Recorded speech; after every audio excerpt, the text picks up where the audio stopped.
Dear children, आप चाहते हो ना कि आपके बहुत अच्छे मार्क्स आए एग्जाम में। तो बस अगर अच्छे मार्क्स एग्जाम में चाहिए तो ये वीडियो जरूर देखिए। आपको इस चैप्टर की फुल 100% अंडरस्टैंडिंग हो जाएगी। तो शुरू करें, हम कोई टाइम नहीं वेस्ट करेंगे। तो चलिए शुरू करते हैं। Name the resource that serves as green lungs and water purifying system in nature. उस रिसोर्स का नाम बताइए जो कि नेचर में ग्रीन लंग्स के रूप में और वाटर प्योरीफाइंग सिस्टम के रूप में काम करता है। वो है forest. Elephants and jackals live in the deeper area of the forest. Elephants और जेकाल्स फॉरेस्ट के डीपर एरिया में रहते हैं। बिल्कुल सही है ये। Forest provides a for many animals and plants. Animals और प्लांट्स को फॉरेस्ट देते हैं क्या? घर। The variety of plants found in forest includes। जो फॉरेस्ट में प्लांट्स पाए जाते हैं उनमें सभी वैरायटी के प्लांट्स होते हैं, इसलिए डी का आंसर होगा। यानी कि श्रब्स भी होते हैं, क्लाइंबर्स भी होते हैं और क्रीपर्स भी होते हैं। What is crown of the tree? Tree का क्राउन क्या होता है? Branchy part of the tree above the stem. Stem के ऊपर जो ब्रांच वाला हिस्सा होता है उसे ही ट्री का क्राउन कहते हैं। There is similar kind of trees in every forest. हर एक फॉरेस्ट में एक ही प्रकार के ट्रीज होते हैं। ये फॉल से अलग अलग तरीके के होते हैं। The types of animals also differ from forest to forest. Animal भी एक फॉरेस्ट से दूसरे फॉरेस्ट में अलग अलग होते हैं। Name some insects found in forest. Forest में पाए जाने वाले कुछ इंसेक्ट्स के नाम बताइए। Spiders, squirrels, ants etcetera. Grass is eaten by which in turn is taken by. Grass खाई जाती है, किसके द्वारा खाई जाती है? पहले आएगा यहाँ पर इंसेक्ट के द्वारा। Grass is eaten by insect और उसके बाद which in turn is eaten by frog, यानी कि इंसेक्ट को फ्रॉग खा लेता है। Complete the following food chain. इस फूड चेन को कंप्लीट करिए। ग्रास को खाएंगे इंसेक्ट्स और इंसेक्ट को कौन खाएगा? फ्रॉग। और फ्रॉग को खाएगा स्नेक, स्नेक को खाएगा ईगल। तो ये फूड चेन हो गई। Name the process by which plants release oxygen. उस प्रोसेस का नाम बताइए जिससे प्लांट्स ऑक्सीजन रिलीज करते हैं। वो होती है photosynthesis. Plants also maintain a balance of oxygen and carbon dioxide in the atmosphere। Plants atmosphere में ऑक्सीजन और कार्बन डाइऑक्साइड का बैलेंस मेंटेन करते हैं। ये बात बिल्कुल सही है, true. Name the living organism. उस लिविंग ऑर्गेनिज्म का नाम बताइए that helps in maintaining the supply of nutrients to the growing plants in the forest. जो कि फॉरेस्ट में बड़े होते हुए प्लांट्स को न्यूट्रिएंट की सप्लाई करता है। वो होते हैं डीकम्पोजर, जो किसी भी चीज को डीकम्पोज कर देते हैं।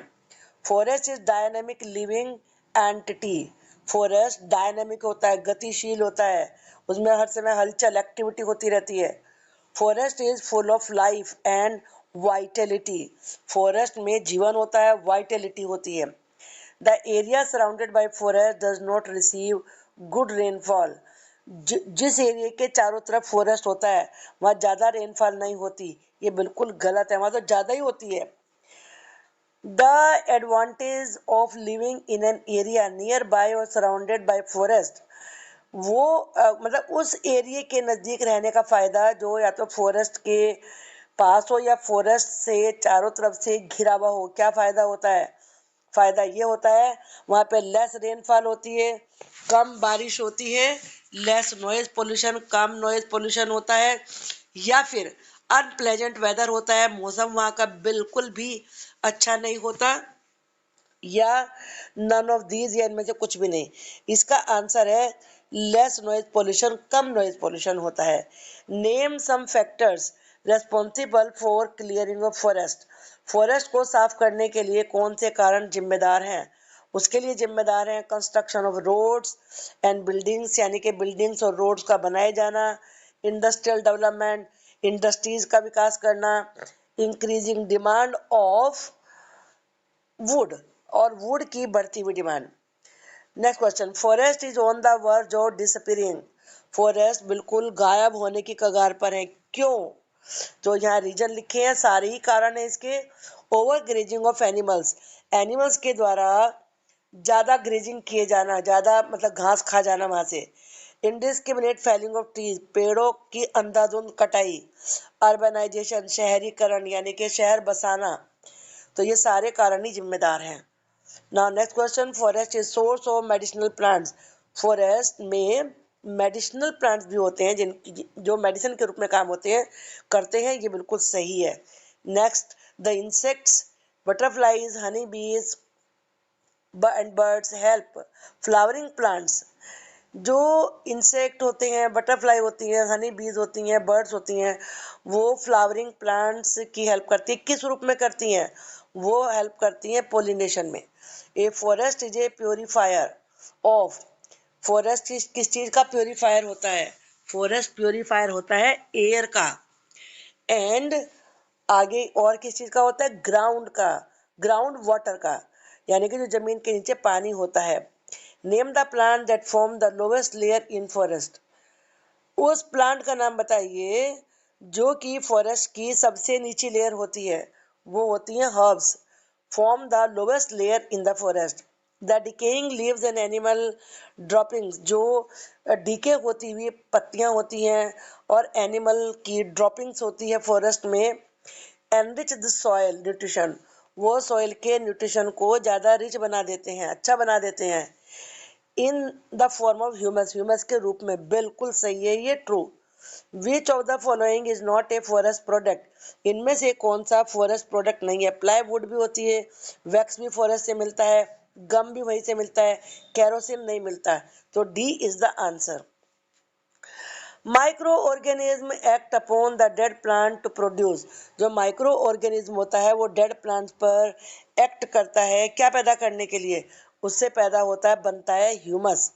What is canopy? कैनोपी क्या होता है? Toll trees which like look like roof over other plants. वो बड़े बड़े ट्रीज जो दूसरे प्लांट्स के ऊपर छत जैसे दिखते हैं इन द फॉरेस्ट, फॉरेस्ट में उन्हें ही कैनोपी कहते हैं। Next question, forests are for the forest dwelling communities. Forest dwelling का मतलब होता है फॉरेस्ट में रहने वाली। फॉरेस्ट में रहने वाली कम्युनिटीज के लिए फॉरेस्ट क्या होते हैं? घर होते हैं उनका। The different horizontal layers in the forest. Forest में जो बहुत सारी विभिन्न प्रकार की हॉरिजॉन्टल लेयर्स होती हैं are known as under stories, उन्हें अंडर स्टोरीज कहते हैं। ये बिल्कुल सही है। Forest help in causing floods. Forest से फ्लड होता है, बिल्कुल भी सही नहीं, वो तो रोकते हैं। Name any two forest products. कोई भी दो फॉरेस्ट के प्रोडक्ट बताइए। वैक्स, मोम यानी कि और पेपर, कागज। विल एंडेंजर अवर लाइफ, हमारी जिंदगी को खतरे में डाल देंगे और वातावरण को भी, एनवायरनमेंट को भी। क्या चीज डालेगी खतरे में? डिफॉरेस्टेशन यानी कि फॉरेस्ट की कटाई। What is endemic species? Endemic species कौन से होते हैं? व्हेन एन एनिमल और plant is found in a specific area. कोई भी एनिमल या प्लांट जो किसी स्पेसिफिक एरिया में पाया जाता है, it is known as an endemic species, उसे एंडेमिक स्पीसीज कहते हैं। The soil of the forest is moist. जो फॉरेस्ट की सोइल होती है वो नमीदार होती है, वार्म होती है, because it is covered with leaves, क्योंकि वो लीव्स से ढकी रहती है। एंड फ्रूट्स, और फ्रूट से ढकी रहती है। बिल्कुल सही है ये, true. Forest also act as natural. Forest natural absorber के रूप में भी काम करते हैं। काहे के एब्जॉर्बर? रेन वाटर के। रेन वाटर को वो एब्जॉर्ब करते हैं और फिर जिससे ग्राउंड लेवल, जो वाटर का ग्राउंड लेवल है वो बढ़ जाता है। अब हम थोड़े से शॉर्ट क्वेश्चन देखते हैं। Discuss the role of forest in maintaining the balance between oxygen and carbon dioxide in the atmosphere. Important question है ये। एटमॉस्फेयर में ऑक्सीजन और कार्बन डाइऑक्साइड के बैलेंस को मेंटेन करने में फॉरेस्ट का क्या रोल होता है? The forest plays an important role in maintaining the balance between oxygen and carbon dioxide in the atmosphere। ये तो क्वेश्चन की लाइन है। एज वी नो, जैसे कि हम जानते हैं, यहाँ से आपको आंसर लिखना है। Plants for their food nutrition requirement, अपने न्यूट्रिशन की रिक्वायरमेंट के लिए जो प्लांट्स होते हैं वो क्या करते हैं? Make use of process of photosynthesis, वो फोटोसिंथेसिस की प्रोसेस करते हैं। उसमें क्या करते हैं वो, इन विच दे कंज्यूम कार्बन डाइऑक्साइड, जिसमें वो कार्बन डाइऑक्साइड तो अंदर लेते हैं, release by the living organism from the environment. Environment में जितने भी जीवित प्राणी हैं, जब कार्बन डाइऑक्साइड को जो निकालते हैं वो, उसे कौन अंदर लेता है, कौन एब्जॉर्ब करता है, प्लांट्स करते हैं फोटोसिंथेसिस की प्रक्रिया के दौरान। As a result of photosynthesis plants फिर रिलीज करते हैं, क्या रिलीज करते हैं, ऑक्सीजन करते हैं, which is again consumed by living being, जिसे फिर दोबारा से लिविंग बींग्स कंज्यूम कर लेते हैं, यूज कर लेते हैं, काहे में, रेस्पिरेशन में। दिस साइकिल गोज ऑन, बस ये साइकिल चलती रहती है। तो यही बैलेंसिंग होती है फॉरेस्ट के द्वारा ऑक्सीजन में और कार्बन डाइऑक्साइड में। बस आपको फोटोसिंथेसिस का प्रक्रिया पता होनी चाहिए और आप इन आंसर को बड़े आराम से लिख सकते हैं। There is no waste in a forest, forest में कोई वेस्ट ही नहीं होता है। There are several organism and micro organism, forest में बहुत से प्रकार के ऑर्गेनिज्म होते हैं, माइक्रो ऑर्गेनिज्म होते हैं, that live in the soil, जो सॉइल में रहते हैं, और वो कन्वर्ट वेस्ट को बदल देते हैं into useful nutrients, useful nutrient में, जिसे कि ह्यूमस कहा जाता है। This is why there is no waste in forest, इसीलिए फॉरेस्ट में वेस्ट होता ही नहीं है। Now next question, explain how forest prevent flood, जो फॉरेस्ट होते हैं वो फ्लड को कैसे रोकते हैं। Forest absorb water, rain water, जो फॉरेस्ट होते हैं रेन वाटर को सोख लेते हैं, अलाउज इट टू सीप नेचुरली, और उसे नेचुरली पानी अंदर चला जाता है, जमीन के सोख लेता है। इट्स लीव्स एंड ब्रांचेस, और जो पेड़ों की लीव्स होती हैं, ब्रांचेस होती हैं, prevent rain to hit the ground directly, वो रोकते हैं कि रेन एकदम से जमीन पे जाके ना टकराए। एकदम से टकराएगी तो मिट्टी उखड़ जाएगी, सॉइल उखड़ जाएगी और बह के चली जाएगी। तो वो धीरे, लीव्स में से छनके आती है ना, तो इसलिए वो धीरे गिरती है और उसे जो जमीन होती है वो एब्जॉर्ब कर लेती है। ये भी इंपॉर्टेंट क्वेश्चन है, व्हाट आर डीकम्पोजर्स, डीकम्पोजर्स क्या होते हैं, एक्सप्लेन करिए। The micro organism which convert the dead plants and animals to humus, जो माइक्रो ऑर्गेनिज्म, छोटे छोटे ऑर्गेनिज्म जो कि डेड प्लांट्स को और एनिमल्स को ह्यूमस में बदल देते हैं, उन्हें ही डीकम्पोजर्स कहा जाता है, जैसे कि फंगी या फिर bacteria. They convert dead leaves and dead animals, way dead leaves को, डेड एनिमल्स को कन्वर्ट कर देते हैं, किसमें, ह्यूमस में। भाई ये डीकम्पोजर्स हैं। What role the decomposer play in forest, decomposer forest में क्या रोल प्ले करता है। Decomposers convert dead leaves and dead animals into humus, वो डेड एनिमल्स को, डेड लीव्स को ह्यूमस में बदल देते हैं। अब और सबसे अधिक इंपॉर्टेंट क्वेश्चन, ये एग्जाम में आता भी बहुत है, व्हाट वुड हैपन, क्या होगा इफ फॉरेस्ट डिसअपियर, सारे फॉरेस्ट गायब हो जाएं। The condition and issues we have to face when forest disappears are, क्या हालत हो जाएगी। नंबर वन, सॉइल इरोजन, भूमि मिट्टी कट जाएगी। Trees in a forest hold soil with their roots, जो फॉरेस्ट में ट्रीज होते हैं वो अपनी जड़ों से सॉइल को बांध के रखते हैं, होल्ड करके रखते हैं। इफ ट्रीज आर गॉन, अगर ट्रीज ही चले गए, soil will be washed away, तो मिट्टी बह जाएगी। दूसरा है लैंडस्लाइड, लैंडस्लाइड जैसे आप स्लाइड करते हैं ना, ऐसे लैंडस्लाइड करेगी, जमीन भी सरकेगी। विदाउट ट्रीज, बिना ट्रीज के, land will be very unstable, जो लैंड है वो अनस्टेबल हो जाएगी, and easily down the slope, और ढलान पे खुद ही सरक के नीचे आ जाएगी। तीसरा है water pollution, without tree roots, बिना ट्री रूट्स के, होल्डिंग द सॉइल, जो कि फॉरेस्ट में सॉइल को होल्ड करके रखते हैं, soil will run into the river, सारी मिट्टी बह के कहाँ चली जाएगी, रिवर के अंदर चली जाएगी। तो वाटर पोल्यूशन हो जाएगा, टेम्परेचर बढ़ जाएगा, लॉस ऑफ बायोडाइवर्सिटी, बायोडाइवर्सिटी खत्म हो जाएगी, plants and animal will lose their food, plants और एनिमल्स अपना खाना उनका खत्म हो जाएगा, शेल्टर, रहने का घर खत्म हो जाएगा, तो ना तो जिएंगे ना घर होगा उनका। इसके बाद है फ्लड, फ्लड आ जाएगी। बाल्ड हिल्स, बाल्ड हिल्स कहते हैं, वैसे बाल्ड में गंजा होता है, अब हिल्स कैसे गंजी होगी, यानी कि उसके ट्रीज और घास उस पर नहीं होंगे और ना माउंटेन्स पे होंगे। Can no longer hold back sudden flows of water, तो वो पानी के तुरंत होने वाले बहाव को रोक नहीं पाएंगे। विच कोज फ्लड, जिससे कि फ्लड आ जाएगा, बाढ़ आ जाएगी। इंक्रीज इन कार्बन डाइऑक्साइड, जब प्लांट्स ही नहीं होंगे तो जितनी carbon dioxide living organism release करते हैं एटमॉस्फेयर में, वो सारी यही बनी रहेगी। Depletion of forest results in increase in carbon dioxide, क्योंकि ट्रीज तो कार्बन डाइऑक्साइड को यूज करते हैं फोटोसिंथेसिस के दौरान। जब ट्रीज ही नहीं होंगे तो कार्बन डाइऑक्साइड का तो यूज ही खत्म हो जाएगा। Which will cause global warming, जिससे ग्लोबल वार्मिंग हो जाएगी। है ना इंपॉर्टेंट क्वेश्चन, आप खुद भी समझ रहे होंगे। अब next question, why there is a need of variety of animals and plants in a forest. Forest में प्लांट्स और एनिमल्स की वैरायटी की जरूरत क्यों होती है, बताइए।